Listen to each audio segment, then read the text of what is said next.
చంద్రబాబు గారి మీద ఉన్న అతిపెద్ద ముద్ర పోబోతోంది.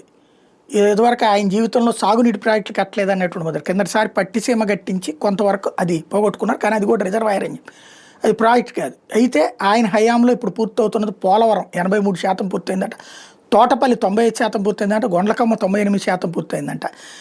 సర్దార్ గౌతులచ్చన్న తోటపల్లి బ్యారేజ్ పూర్తి కావాల్సింది 2019 డిసెంబరు, గొండ్లకమ్మ ప్రాజెక్టు పూర్తి కావాల్సింది 2019 డిసెంబరు, పోలవరం పూర్తి కావాల్సింది 2022 ఏప్రిల్. తాజా గడువు వచ్చేటప్పుడు 2026 జూన్ కల్లా పూర్తి చేస్తామని చెప్తున్నారు. 2027 మార్చి కల్లా ఏది తోటపల్లి రిజర్వాయర్, గొండ్లకమ్మ ప్రాజెక్టు వచ్చేటప్పుడు 2027 మార్చి కల్లా పూర్తి చేస్తామంటున్నారు. పోలవరం వచ్చేటప్పుడు 2026 మార్చికి పూర్తి చేస్తామంటున్నారు. ఓవరాల్గా సర్దార్ గౌతులచ్చన్న తోటపల్లి బ్యారేజ్కి వచ్చేటప్పటికి ముందు వేసుకున్న అంచనా 353 కోట్లు, ఇప్పుడు ఖర్చు అవుతున్నది 1023 కోట్లు. ఇప్పటిదాకా ఆయన ఖర్చు 869 కోట్లు. గొండ్లకమ్మ ప్రాజెక్టు వచ్చేటప్పటికి 397 కోట్లతో అయిపోతుంది అనుకున్నది కాస్త ఇప్పటిదాకా 811 కోట్లు ఖర్చు పెట్టారు, 610 కోట్లు. ఇది 697 కోట్లు పట్టేటటువంటి అవకాశం ఉంది.